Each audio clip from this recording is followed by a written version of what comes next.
Hello, I'm Maria Hall Brown, and this is LA Currents. In addition to resurfacing streets, they reconstruct and clean them. They maintain our urban forest, which includes over 680,000 street trees and 295 acres of landscaped median islands. StreetsLA. I'm delighted to be joined today by Adel Hagekhalil, the Executive Director of the Department of Public Works, Bureau of Street Services. So nice to have you here. Great having you. Thank you for having me. Of course. By the way, congratulations on being one of the coolest in LA. I mean, literally, that's the designation. You know, I never thought I'll be the coolest in LA. And my kids now think of me differently. I'm a cool dad now. You are which is a good thing. But it's about the work that people do, and we're proud of that work. So it's an award through an organization, Climate Resolve, and it's at its 10-year anniversary. So how does Los Angeles work with Climate Resolve, and what is it? Sure. You know, I want to start off by saying it's climate action and fighting the climate change and adapting to climate change is our top priority for us today and tomorrow. The mayor has really stood up as a leader when it comes to climate change as part of his Green New Deal and the sustainability plan, and now part of the C40 across the globe. You know, in LA, temperature gonna triple in terms of days with 93 degrees and higher will triple over the next 20 years. Right. So what we need to know is figure out how we can deal with this new normal and to make it safe for everyone. Our goal in StreetsLA is to enhance the quality of life for all. That's the new mission in StreetsLA. It's not just about fixing streets, it's how we make our life better. So Climate Resolve is a nonprofit organization, environmental organization, focused on taking the global issue of climate and bringing it down to the local level, and working with local community leaders, with local community members, and translating that message of climate action and global climate change into what can you do in a city like Los Angeles. And that's the partnership we've had with them. They worked first on the green roofs, but now we partnered with them on cool streets. That's what I wanted to ask you. And urban you. cooling, yeah. So there's obviously, as you mentioned, an enormous amount of climate concerns here in Los Angeles, but then there's this thing, cool streets. What is a cool street? A cool street is not a nice street. A cool street is a street that, you know, asphalt, black asphalt, tend to absorb heat. So during the day, all that heat that's coming down is being absorbed by the asphalt, and it basically emits it back during the evening. It makes it hot as we walk in, as we're commuting. The home is getting hotter.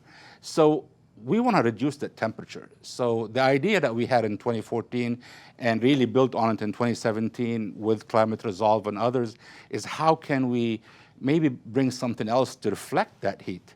So the idea of, cool pavement or putting a light color coating on the black asphalt, like a white paint in a way, used from emulsion, that can really reflect the heat off. And we are the first city, I think, in the whole US that applied it on public streets. We started doing it on one block, then we moved to multiple blocks, and now we're doing it as a urban cooling projects. And that's a relationship we had with Climate Resolve, but also this is something that's in the mayor's direction to really make our city cool and providing shade and safe environment for people to commute every day, to walk every day, to use their bikes, for senior citizens to go to their grocery store. It's making it safe for everyone. How much is it actually lowering the temperature of a street? Have you been able to determine? Yeah, if you look at it, it's as you're applying it. At the same time, we were in Canoga Park as we were applying it with Councilman Blumenfield, and I was there with them as we're applying it in a neighborhood in Canoga Park. As you know, the valley can really get hot.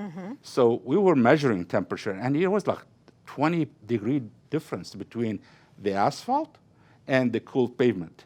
So we think it can be a temperature about 12 degrees after it wears down, but it's a big difference. 12 degrees is significant when it comes to being able to walk, and people testify to that. When people come in and say, hey, we walked this, it's pretty nice. So to me now, everybody wants cool pavement because it makes the environment better. And we're proud. Science shows it. And we're going to continue doing more testing and more analysis and figure out how we can do better. I'm sure there are a lot of dogs walking around who are very happy that that's happening. Actually, dogs like it. Yes. There was a dog actually as one of the projects we're doing, and the dog went away from the asphalt and basically did not want to move away from that white application that we did. Yeah. There's international interest in this as well. We were sort of talking before we got going here this afternoon that you're being watched by countries around the world. Yeah, we had BBC come and do interviews here. We had Japanese folks. We had people actually go to India to share with a global audience on what we're doing in LA. Qatar is looking at it. The Middle East is looking at it. Phoenix just recently now are doing it in Phoenix, learning from what we've done here. And LA is leading the country, and we're proud of the work we're doing. And we're going to continue. We are, in Streets LA, one of the 3 anchors I use all the time is innovation, integration, and inclusion. And those are anchors that we are building everything on. And innovation is critical. We need to start thinking differently of how we deal and provide services, and this is one of them. And I imagine it's going to, as you're determining how effective it is and how cost effective it is, how will you determine where it goes? Hottest spots first or places where you can get to easiest? It's multiple points. So what we're going to be looking at is the areas that have the highest exposure to sun, the heat, plus also the areas that have the least tree canopy. The area has the highest transit users that need shade to commute. Bike lanes. All these things are going to come together to prioritize where are the areas that we need to invest in. So the valley is one, whether it's West Valley or Northeast Valley.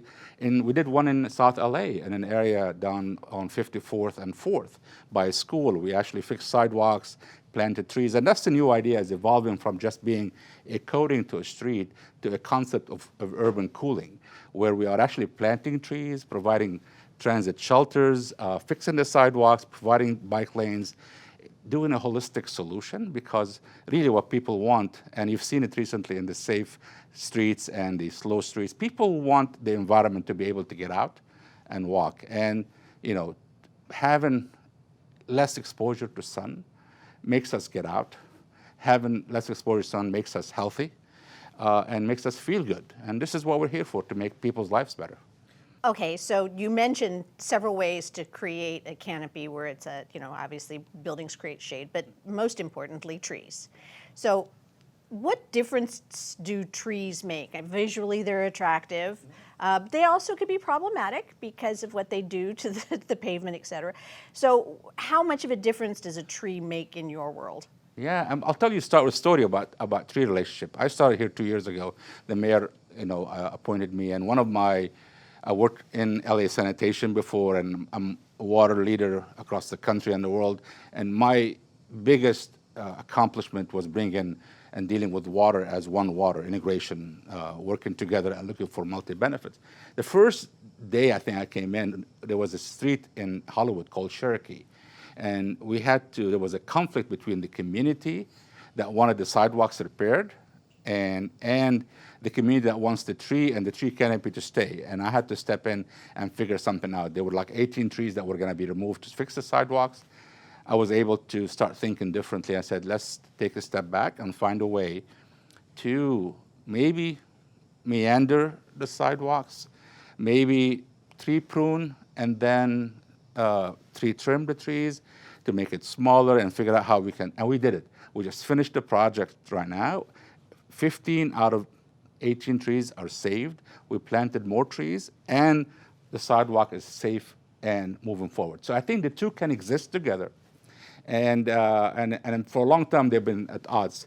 If you need a good sidewalk, you need to remove the tree. And I think we can bring them all together. I think we can do that. And I'm proud that we're able to do that with leadership of the mayor, council. We always moved forward. But what trees bring to us, trees are amazing, not only because they're aesthetically beautiful, but also provides shade. It provides canopy, but also cleans the air that we breathe. It cools the environment. If you go under a tree, it's 20-degree difference between being outside a tree or under a tree. It captures stormwater, rain, and infiltrates it into the ground. So it cleans our water, replenishes the groundwater, and then reduces flooding.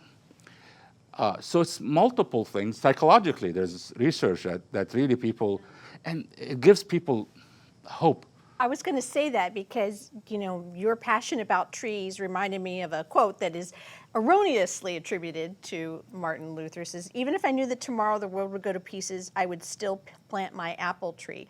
And you demonstrate this because even in a time of trial and tribulation, there's an element of hope that goes with planting something like that. Yeah, everything we do. I mean, trees, imagine, you know, I remember, one thing I remember, my dad came to visit me the first time in my house, my new house with my new wife and family.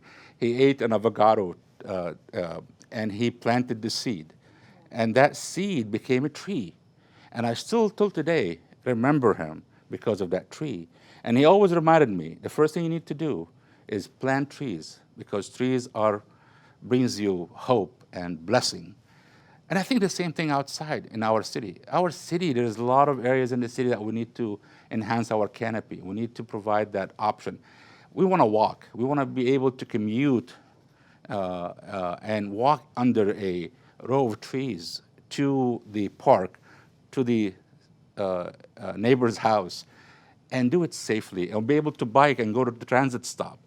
Shade is critical, and trees do amazing work. It's not just, it's what I called it the other day. I was sharing in a tweet that we're working so hard under COVID to protect our lungs. And sometimes we forget that the most important lungs we have are our trees there, that we need to continue investing and taking care of them. And I'm proud that under the leadership of the mayor, we are setting a huge goal for planting more trees.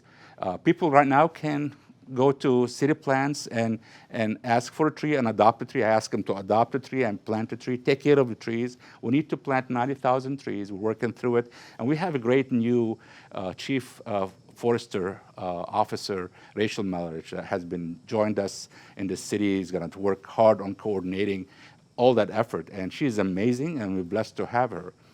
And one thing that we're doing also is managing our inventory. Right. You know, we're doing this work right now is we're going out and inventorying every tree in the city. Really? And we're going to have it on a computer. You can actually see it on a plan. And every neighborhood council will have a report of the trees they have. What are the trees? What's the condition of their trees? What kind of trees they have? And locations where you can plant trees, empty wells. So we're very proud of the work. We should be doing it in about 2 years. We're almost, I think we're going to be close to 100,000 trees inventoried with an arborist. So trees are great for our environment, for the future, and whether it's for resiliency, sustainability, quality of life, they're amazing. So adopt a tree today, take care of a tree, water a tree in front of your house, and I'm hopeful that really by doing trees and cooling our environment, we are doing something good for our future. I love that idea. It's kind of like a virtual Arbor Day every day. Yes. People can check out the trees, adopt a tree, monitor a tree, and care of a tree. And also, you cannot manage what we don't know what you have. Right. So we have to know what we have. We have arborists checking on them, and really it's a great step in the right direction, and I'm very proud of the work. Speaking of the work, obviously every department in the city, and actually everything has changed and have had to adapt to this new workflow. And you made a pretty dramatic pivot when everything went to the Safer at Home. Sure. And it sort of benefited business districts. So what was the decision? How did you decide what to do, and what have you been doing? It's called adapt. Okay, there you go. Yes. So, you know, with the Safer at Home orders, people were staying at home, and we relaxed the parking enforcement. So people were parking and not going to work. So we could not pave our streets, and we haven't stopped a day. You know, throughout the COVID, every day we continued to work. All our workers have been really putting themselves out there to fix our sidewalks, repair our streets. But we didn't want to interfere with people's lives being at home. So we knew that in the commercial areas, many of the streets were empty. And one of the nightmares was, you know, getting a paving done in the commercial area, because it's just difficult because of traffic and impact on businesses. So we came up with this and said, can't we just switch schedules? Let's move all commercial work done in this period of time, and let's move on it and get that done. We quickly pivoted, And starting April 10th, we started paving around commercial areas. And the first street was 7th Street downtown, and it took 2 days. That would have What taken would that normally take? 4 to 5, and with all the headaches and calls and the complaints and traffic impact, this was like empty. And it was amazing. And now we finished 5th, 6th, many streets across the valley, and Hollywood and West Side, and in different parts. But we did 5th, 6th, 7th here. Olive, we're finishing, I think yesterday we finished Alameda. People complain all the time about Alameda. That was a chance for us to fix Alameda. I'm very proud of the work. And Pico was done, all the work. These streets would have taken a lot longer to do, with a lot of impact on businesses and commuters every day. We're able to get them done. And we're continuing to do that work till about September. And hopefully everything can get back to normal and we can start going back to the neighborhoods to fix their streets. And we did the same thing on sweeping. As you know, we couldn't sweep streets in the residential areas, so we shifted. One of the areas we wanted to do is expand sweeping to commercial, and we haven't been able to do it because of lack of resources. This opportunity came in, and we said, hey, let's go sweep the areas that need the sweeping. And we shifted away, adapted, and now we continue to sweep the commercial corridors, Vermont, in Hollywood Boulevard, Sunset. These are the areas that have the most trash, and it's amazing we're able to do that. And now we're going to use that same lessons that we've learned and to implement them as part of the long-term program. We're going to probably reduce the frequency of sweeping in residential areas, but increase the sweeping citywide to cover as large of an area as possible. We want to make the city clean and safe, and this was a great opportunity, as everybody says. It is anytime they have a disaster or catastrophe, there's a positive that comes out of it. There's a lot of positives coming out of this. Are there areas that you hadn't actually even had a chance to get to in a long period of time? Yeah, many of the commercial corridors in the city, and you talk about Vermont. Vermont has never been touched for a long time. I remember stories. I'm talking to Councilman Marquise Harris Dawson. He's telling me his community is saying, "Don't sweep my street, sweep that commercial corridor," but we couldn't sweep it. Mm-hmm. So now, with this opportunity, we're able to quickly adapt. We're going to try to look into it and make it a permanent change, because residential streets don't get dirty as much. I've taken a tour with my operators, and you don't see the trash in the residential, but you see a lot more in the commercial. So I think this balance is going to help us, and we were able to do it. I think we've done about 10,000 lane miles of sweeping, removed about 5,000 cubic yards of waste and debris since April. Yeah, it tells you there's a lot of stuff that was on the streets that haven't been removed. So I'm proud that we're able to pivot, to always think ahead, and continue serving our communities. And I would imagine the fact that you were able to do this efficiently was incredible cost saving as well. It is. It's always ways to do more with less, and especially on paving. If you go in, and I did an interview with folks in the National Public Works Association mm-hmm. and Civil Engineering Association, and they asked the question about savings. I said, bottom line, if it takes you 4 days to do the street on 7th Street, it took us 2 days to do it. Yes, we have 2 more days to do something else somewhere else. Mm-hmm. So yes, it's about 25 to 50% savings in most of this work that we're doing. It's amazing. Since last 2 years, we've shifted our paving efforts to really use data to help guide us. Right. And we wanted to also ensure that there is equity and distribution. What we did here is not replace the residential street paving. What we've done is accelerated the work that was supposed to be done on the commercial streets mm-hmm. from the end of the year to April, or from this fiscal year to April through September. Hopefully, we're planning starting September 30th to reshift again and start addressing it. So nobody that was supposed to get their street paved between April and September would lose that chance. We're going to get back to it and continue that work. So I want to make sure people know that if you're not giving up on them. If your street is on the program, and by the way, now the program and the plans of street to be paved is on our websites, StreetsLA at lacity.org. You can find out your street and know when it's scheduled to be paved. You can look at the previous streets and the condition. You can know how bad your street is and what's coming next. So we have 3 years of work on the website, and we're hoping to have a 5-year plan to make sure that the public knows what we're doing and how we're doing it. But if somebody has a question, please call us. We're here to serve you. That's really nice, instead of just getting a note on on one of the signs saying that street pavers are coming in. But along the lines of residential, you've been very much a part of slow streets where people can get out and maybe block them off, and then also the al fresco dining. Sure. Things that you have noticed and learned and you're hoping will stick after Yeah. the crisis is passed. So it's to me, it's we're working with our partners in the LA Department of Transportation.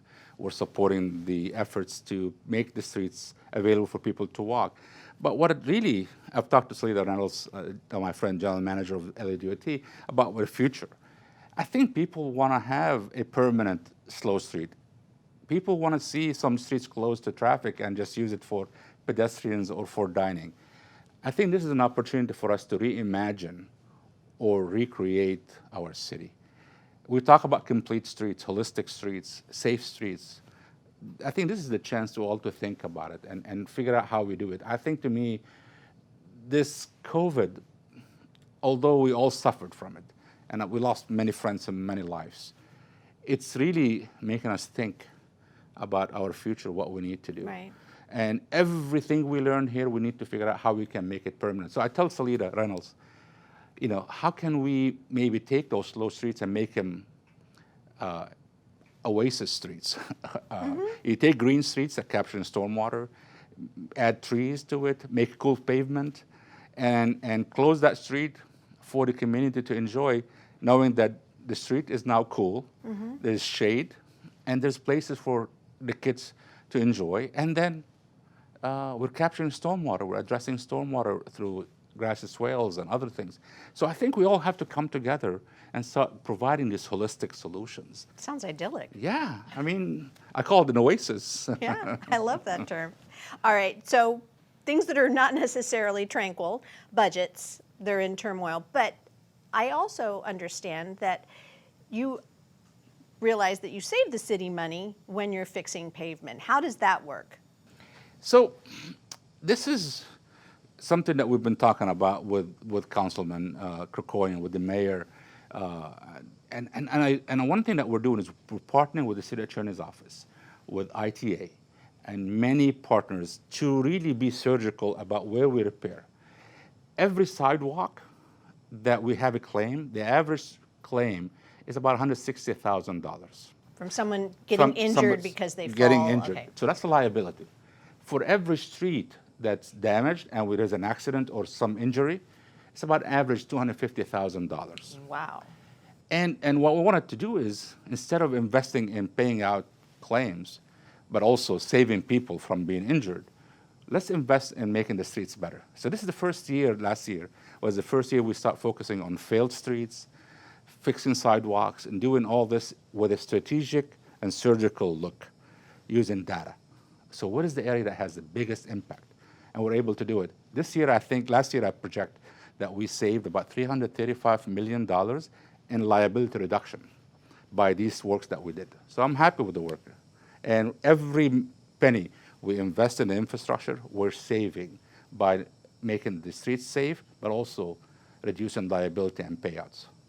I would imagine that it might have come to you as a bit of a surprise when you saw this data and you saw places that were problematic that hadn't been handled in the past. In the city, we have concrete streets. And for a long time, nobody has touched concrete streets. And why? Because it's costly, because everyone is thinking, we need to remove the entire street, dig it up, and rebuild it. And the cost was humongous. And people hated asphalt patches on concrete streets. They just hated it, right? So when I came in, I talked to Councilman Rue, and with the mayor's support, we said, let's invest in concrete street program. And I showed them, I said, you know what? Instead of replacing the entire street, it's probably just one panel of concrete that can be replaced, and the entire street becomes better. So last year was the first year that we did close to 120 locations over 60 miles of concrete streets that got repaired. Those were failed. It's amazing the amount of happiness people get out of it. But we never backed away from it. We actually stepped in. I said, let me prove to you that we can do it within reasonable cost. It was $7 million. We did all that work, and it's amazing. We're doing the same thing on asphalt streets that are failed, and people were concerned about addressing those because they were too costly. We'll take all the money. We said we can do it within reason. Let's work out the plan. And our condition of our street, it's called the pavement condition index. It's a score from 1 to 100, is at 71 for the first time in decades. Because I was going to ask you, how are we doing in general? It's all about using technology. So one of my goals was to bring technology and use data to help us manage, empower the staff, find new technologies. We're looking at using asphalt plastic, is using plastic bottles in asphalt to make it more durable. We're going to do hopefully a pilot soon. I will invite you to come to it. We're excited with the mayor. Mayor is excited about doing it because that will take recycling and make the streets more durable. But I think we are leading. We hosted in August last year a global street summit. We brought experts from across the world to come and learn from them and us of how to learn from each other to make things better. So we're doing pretty well, and the condition index is 71 for the first time in decades. Our percent of streets in good condition is 61%, 62% out of 100. We are working hard. I'm not saying that there's more to be done. And the key thing is in streets, if you don't invest every day, you're going to fall. The streets will deteriorate fast. So we need to continue investing. This time, I think with the budget crunch, we're going to try to figure out how we can be smart and use technology, use data, leverage resources. We're excited about the work. We're doing alleys. It's something that haven't been done in ages. Finally, this year we did the first 120 alleys, and people are excited because it takes blight, it takes issues, and now we have clean alleys that people can use for their delivery, for their parking. So excited about the work. There's more to be done, but this is something that we're proud of the work, and my staff are proud of it. Speaking of your staff, I love this quote from you. You said, if staff goes home and their kids ask what they do at work, I tell them not to say they fix sidewalks and streets or plant and trim trees. What they do is save lives. Our job is saving lives. What prompted that thought, and how do you express that to your staff? It's something I heard before about this janitor. When they saw a janitor at the hospital cleaning, and somebody walked up and said, what do you do in this hospital? And he said, I save lives. And they looked at him and said, you're just a janitor. He said, if I don't clean that hospital, if I don't clean the operating room, somebody's going to die. So I tell my staff, and we need to have a higher calling. For us, really, all of us want to feel that we have a contribution. That's why we changed our mission to enhancing the quality of life for all. It's not about just fixing. It's making people's life better, hiring people, providing shade, fixing streets. It's making people's lives better. I want my staff to embody that need to really feel that they are making a difference in people's lives. And I think every person I talk to embrace that. And when I tell them that you're saving lives, they look at it and they see their job differently. It's not anymore like just let's fix that pothole and walk away. If I don't fix that pothole, somebody's going to trip and fall and may die because of my lack of action. So all of us need, and I'm reminded with this calling from the saying by Jackie Robinson, life is not important except in the impact it has on other lives. We need to have a calling, and that's something during COVID was more important than ever. That my staff were working really hard every day while people are staying at home, needed that higher calling. I called it hope. And I said, you guys, by you showing people that we're still working for the city, you're providing hope for the future. It's not the end of the day. Well, congratulations. It's been really fabulous talking with you, and I wish you all the world of luck. Maria, thank you very much. Thank you for the opportunity. And that's a wrap on this edition of LA Currents.